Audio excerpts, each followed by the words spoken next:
vídeo de hoje é a respeito do crime de maus tratos previsto no artigo 136 do Código Penal. Serão abordados os elementos do tipo, a classificação, a modalidade qualificada, a causa de aumento de pena, se este delito admite ou não admite modalidade tentada, dentre outras considerações que são importantes e pertinentes para o estudo deste delito. Vamos lá? No artigo 136 do Código Penal, nós temos descrita a conduta de expor a perigo a vida, a saúde de pessoas sob sua autoridade, guarda ou vigilância, para fins de educação, ensino, tratamento ou custódia, quer privando de alimentação ou cuidados indispensáveis, quer sujeitando a trabalho excessivo ou inadequado, quer abusando dos meios de correção ou de disciplina. Para este tipo penal, está prevista uma pena de detenção de 2 meses a 1 ano ou multa. Repare aqui que o sujeito ativo deve necessariamente agir com finalidade de educar, ensinar, tratar ou custodiar. O delito de maus tratos, ele possui esta característica baseada nestas especiais finalidades, as quais o agente tenta justificar a conduta arbitrária realizada, a qual extrapola os limites do ensino, da educação e da custódia. Sem esta motivação especial, o fato poderá ser desclassificado para uma outra modalidade típica. O objeto material deste delito é a pessoa contra quem o sujeito ativo realiza a conduta arbitrária, ou seja, aquele que está sob guarda, autoridade ou vigilância. O bem jurídico protegido é a vida e a saúde, e o elemento subjetivo é o dolo, seja ele dolo direto ou dolo eventual, ou seja, vontade, intenção. A modalidade culposa não é admitida, não é prevista em lei. Tudo certo até aqui? Vamos em frente! Nos parágrafos 1º e 2º do artigo 136, nós temos lá a modalidade qualificada. Assim, o artigo 136, parágrafo 1º, menciona que se dos maus tratos resultar lesão corporal de natureza grave, a pena é de reclusão de 1 a 4 anos. No caso do parágrafo 2º, se resulta a morte, a pena é de reclusão de 4 a 12 anos. Vale aqui destacar que ambas as hipóteses mencionadas, elas só podem ser exclusivamente pré-dolosas, ou seja, dolo quanto aos maus tratos e culpa com relação ao resultado morte ou lesão, ou seja, este resultado não pode ter sido nem desejado e nem planejado. Ok?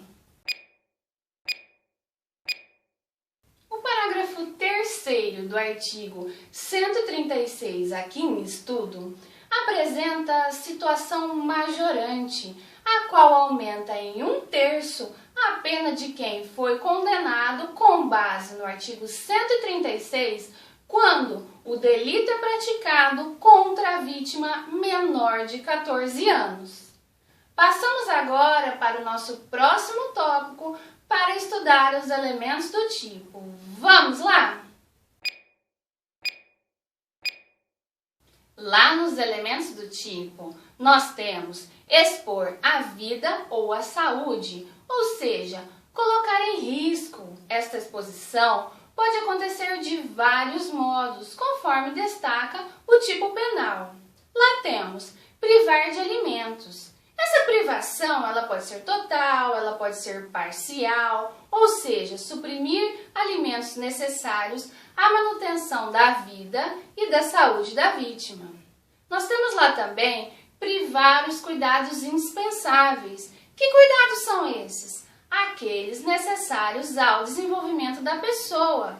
Tratamento médico, médico, odontológico, vestuário, itens para o cuidado da higiene, ou seja, a pessoa que tem a posição de garante tem a obrigação de oferecer o melhor possível dentro das condições financeiras, mas o que não pode é privar a pessoa de ter acesso a esses cuidados. Sujeitar a trabalhos excessivos, ou seja, um grande volume de trabalho que produz a fadiga excessiva, além das forças e do padrão de normalidade atribuído para as pessoas, de acordo com a idade, condição física.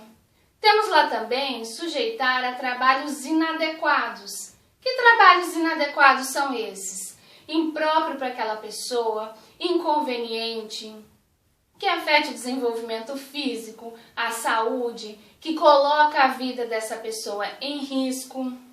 Temos lá também abusar dos meios de correção e disciplina. Isso diz respeito a castigos corporais imoderados.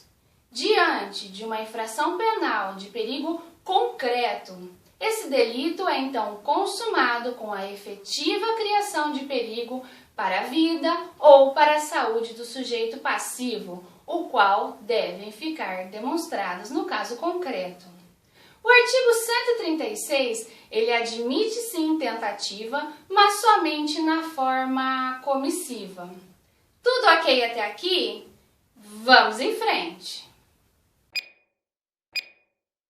Quanto à classificação, nós estamos diante de um crime próprio. O tipo penal, ele aponta sujeito ativo e sujeito passivo específicos. Não pode ser qualquer pessoa. Assim, ele é crime próprio, tanto no sujeito ativo quanto no sujeito passivo. Quem pode ser o sujeito ativo?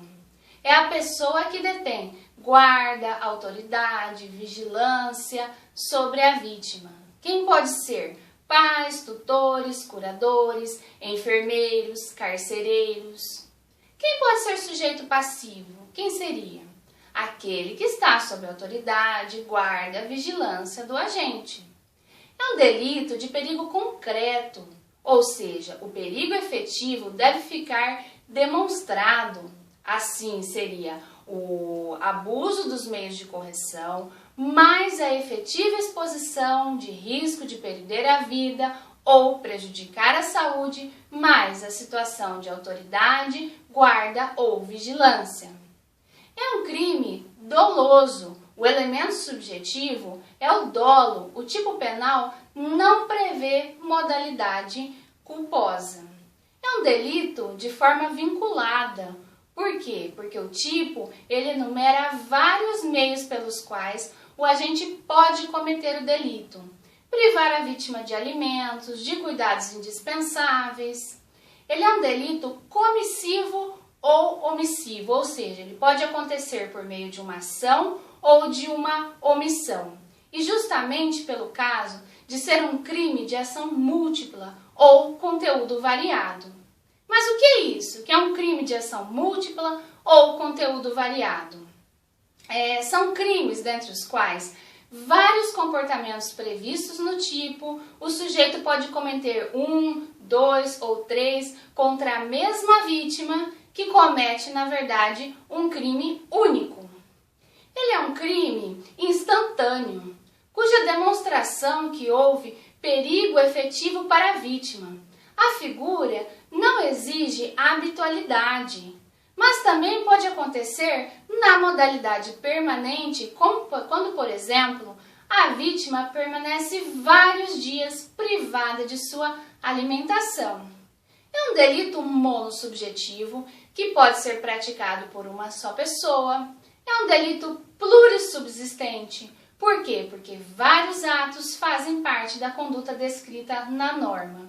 E também é um delito não transeunte, ou seja, regra geral, é um crime que deixa vestígios e, consequentemente, ele pode ser provado por perícia.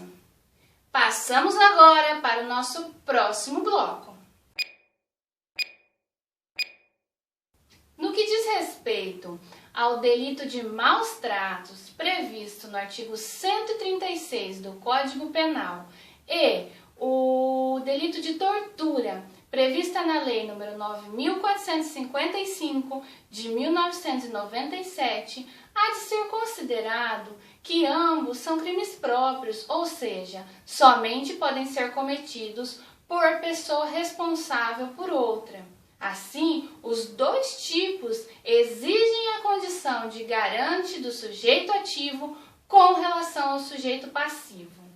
Nos maus-tratos, o dolo, a intenção do agente, ou seja, o sujeito ativo, extrapola os limites com o intuito de cuidar, de corrigir, de disciplinar. Na tortura, por sua vez, a intenção do agente é causar na vítima intenso sofrimento físico ou mental com a finalidade de aplicar castigo pessoal ou intimidar a pessoa de alguma maneira. Tem aqui uma observação para fazer. Tipos penais previstos em legislação especial deve ser observado o princípio da especialidade, ou seja, deve ser aplicada a lei especial ao invés do Código Penal, que é uma regra geral, como, por exemplo, o Estatuto do Idoso, Estatuto da Criança e do Adolescente. Tudo certo até aqui? Assim, nós chegamos ao final de mais um vídeo. Se alguém tiver alguma dúvida, algum comentário, pode fazer aqui. Fique à vontade para curtir, compartilhar, se inscrevam no canal. Bons estudos e até um próximo vídeo!